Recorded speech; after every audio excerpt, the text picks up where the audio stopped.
आज की इस भागदौड़ भरी जिंदगी में हर व्यक्ति एक बेहतर जिंदगी की रेस में भाग रहा है, लेकिन उनमें से सिर्फ कुछ ही लोग अपने लक्ष्यों को हासिल कर पाते हैं, जबकि ज़्यादातर लोग अपने लक्ष्य तक कभी पहुंच नहीं पाते। हम जब भी अपने लक्ष्य की ओर अपना कदम बढ़ाते हैं तो हमारे मन में तरह तरह के विचार उठने लगते हैं, जैसे कि इसे हासिल कर पाऊंगा या नहीं, अरे इसमें तो बहुत समय लगेगा, लेकिन मेरे पास तो इतना समय नहीं है, अगर मैं असफल हो गया तो लोग क्या कहेंगे, वगैरह वगैरह। लेकिन इन सब में भी जो सबसे बड़ा डर रहता है वह यह है कि इस काम में सफल हो पाऊंगा या नहीं। तो आज के इस बौद्ध कहानी के माध्यम से हम जानेंगे कि अपनी सफलता के डर को कैसे खत्म किया जाए, और साथ ही हमें यह भी जानेंगे कि हमारे मन में यह सफलता का डर क्यों पैदा होता है, इसका क्या कारण है। तो आइए कहानी को शुरू करते हैं। बहुत समय पहले की बात है। एक बौद्ध सन्यासी एक जंगल के पास अपनी कुटिया बनाकर रहा करते थे। वे बौद्ध सन्यासी बहुत ही बुद्धिमान व्यक्ति थे।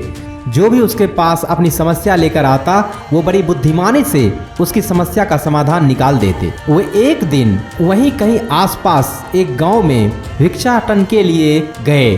जब भिक्षा मांगकर वापस लौट रहे थे तो रास्ते में उन्हें एक युवक व्यक्ति ने रोक लिया और कहा, मैंने सुना है कि आप किसी भी समस्या को बड़ी बुद्धिमानी से सुलझा देते हैं। हालांकि मुझे तो जरा भी इस पर विश्वास नहीं कि आप मेरी इस जटिल समस्या को सुलझा पाएं, लेकिन मैंने लोगों से आपकी बुद्धिमानी के बहुत सारे किस्से सुन रखे हैं, इसलिए मैं आपसे एक बात जानना चाहता हूं कि हमें किसी भी काम में असफलता की घबराहट क्यों होती है, और हमें अपने किसी भी लक्ष्य को असफलता की घबराहट के बिना कैसे प्राप्त करना चाहिए।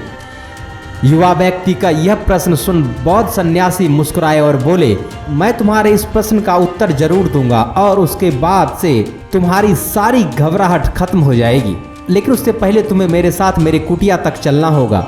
वह युवा लड़का उस सन्यासी की बुद्धिमत्ता को परखना चाहता था, इसलिए वह कुटिया तक जाने के लिए तैयार हो गया। इसके बाद वह बौद्ध सन्यासी उस लड़के को अपने जंगल के पास बनी कुटिया में ले आए, लेकिन तब तक शाम हो चुकी थी, इसलिए वो भोजन करके सो गए। अगले दिन जब वह उठे तो बौद्ध सन्यासी ने उस लड़के से कहा, चलो आज मैं तुम्हें जंगल की सैर कराकर लाता हूँ, और दोनों जंगल की तरफ निकल पड़े। कुछ देर बाद बौद्ध सन्यासी ने उस लड़के को एक गुफा दिखाई और कहा, चलो तुम्हें इस गुफा की सैर कराता हूँ। लड़के ने कहा, हाँ चलिए, मेरी भी जंगल की गुफा देखने की काफ़ी दिनों से इच्छा थी।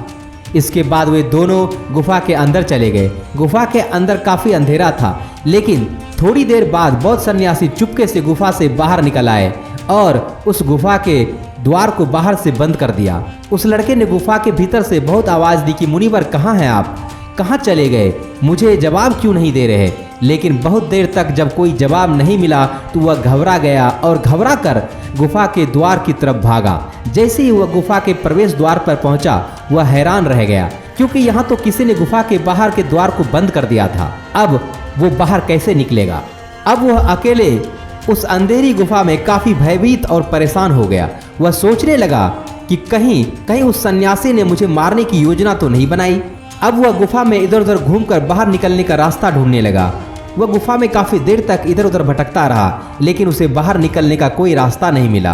अब उसे जोरों की प्यास और भूख लग रही थी, इसलिए वह शांत होकर एक जगह पर बैठ गया। तभी उसे सुरंग से एक सूर्य की रोशनी आती हुई दिखाई दी, पर उस रोशनी आने वाली सुरंग तक पहुंचना बहुत ही कठिन था, क्योंकि चारों तरफ बस अंधेरा ही अंधेरा था और वह सुरंग भी काफ़ी ऊंचाई पर थी। फिर भी वह तुरंत उठा और अपनी सारी भूख प्यास को भूलकर अपना सारा ध्यान उस गुफा से बाहर निकलने पर लगा दिया। काफ़ी मेहनत और प्रयास के बाद वह उस सूर्य की रोशनी आने वाली सुरंग तक पहुंच गया और कुछ दूर तक उस सुरंग में ही ऊपर चढ़ता गया। तभी अचानक उसे वही सन्यासी हाथ आगे बढ़ाता हुआ दिखाई दिया। वह लड़का झट से उस सन्यासी का हाथ पकड़कर बाहर आ गया और बाहर निकलते ही उस सन्यासी को गुस्से से चिल्लाकर कहा, मुनिवर आप पागल हो गए क्या? आप मुझे इस अंधेरी गुफा में छोड़कर अकेले कहाँ चले गए? आपको पता है मैं कितना भयभीत हो गया था और मुझे कितनी जोरों की प्यास लगी है।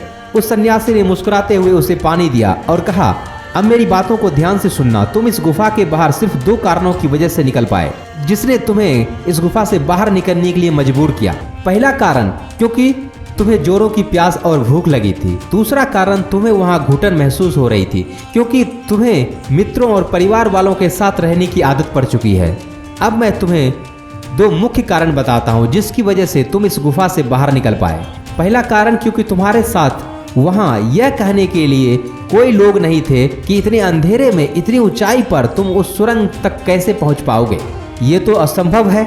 और दूसरा कारण, यहाँ ये कहने के लिए भी कोई लोग वहाँ नहीं था कि चलो कोई दूसरा रास्ता देखते हैं, इससे भी आसान रास्ता मिल जाएगा और हम बहुत आसानी से इस गुफा से बाहर निकल जाएंगे। सफलता प्राप्त करने का नियम भी कुछ ऐसा ही है। ये तो मैंने तुम्हें सफलता कैसे प्राप्त करें इसकी एक छोटी सी दुनिया बनाकर दिखाई, पर वास्तविक दुनिया इससे कहीं जटिल होती है। वहाँ हमें सलाह देने के लिए बहुत से फालतू लोग मिल जाते हैं जो खुद तो कुछ कर नहीं पाए लेकिन हमें ज्ञान देने की बात करते हैं। यह बहुत ही कठिन है, ये तुमसे ना हो पाएगा। इससे अच्छा तुम वो काम कर लो, उससे तुम्हें निश्चित रूप से सफलता मिल जाएगी। और ऐसे ही वह हमारे दिमाग को भटका कर चले जाते हैं और हमें खुद पर संदेह होने लगता है। सफलता ना मिलने का एक बड़ा कारण यह भी है कि सफलता प्राप्त करने की प्रक्रिया बहुत लंबी होती है और यहाँ जब हमारा मन घंटों घंटों में बदल जाता है तो फिर लक्ष्य प्राप्ति के महीनों और सालों के प्रयास में हमारा मन क्यों नहीं बदलेगा। हमारा मन बदल ही जाता है और हम उस रास्ते को छोड़कर अलग रास्ते को अपनाने के लिए मजबूर हो जाते हैं। गौतम बुद्ध अक्सर अपने शिष्यों से कहा करते थे कि परेशानियां हमें तभी दिखती है जब हमारा ध्यान हमारे लक्ष्य पर नहीं होता, और ये बातें 100% सही है। जैसे जब एक तीरंदाज तीर मारने वाला होता है तो वह अपनी एक आंख को बंद कर लेता है और दूसरी आंख से सिर्फ लक्ष्य को देखता है, तब जाकर वह अपने लक्ष्य को भेद पाता है। ठीक उसी प्रकार हमें असफलता का डर तभी लगता है जब हमारा ध्यान अपने लक्ष्य पर ना हो और हमारा ध्यान रास्ते में आने वाली कठिनाइयों पर होता है। तुम भी इस गुफा से बाहर इसलिए निकल पाए क्योंकि तुम्हें गुफा के अंदर सुरंग से आने वाली रोशनी के अलावा कुछ और दिखाई नहीं पड़ रहा था। अगर उस गुफा के अंदर प्रकाश होता तो तुम वहां के बड़े बड़े गड्ढे और कीड़े मकोड़ों को देखकर डर जाते और वहीं कहीं भटक कर रह जाते। इसलिए अपना सारा ध्यान केवल अपने लक्ष्य पर टिकाए रखो और आसपास क्या हो रहा है, क्या बोल रहे हैं, उस पर ध्यान देना बंद करो। तुम्हारे मित्र और रिश्तेदार क्या कर रहे हैं, उन्हें सफलता मिली कि नहीं, यह सब देखना बंद करो और केवल खुद के काम पर ध्यान दो। फिर देखना कि जब तुम्हारा समय आएगा तो लोग खड़े होकर तुम्हारे लिए तालियां बजाएंगे। और इतना कहकर वह बौद्ध सन्यासी मौन हो गए। उस युवा लड़के ने कहा, मुनिवर, आपने तो मेरी आंखें खोल दी। आपकी कही हर बात में मुझे बुद्धिमानी नजर आई। आप सच में बहुत बुद्धिमान हैं, इसलिए सभी आपकी बुद्धिमानी का लोहा मानते हैं। मैं आपको वचन देता हूँ कि आज से मेरे मन को कभी भी असफलता का भय नहीं सताएगा। मैं अपना पूरा ध्यान सिर्फ अपने काम पर लगाऊंगा और जल्द ही एक सफल व्यक्ति बनकर दिखलाऊंगा। इतना कहकर उस लड़के ने बौद्ध सन्यासी को धन्यवाद किया और वापस अपने गांव चला गया।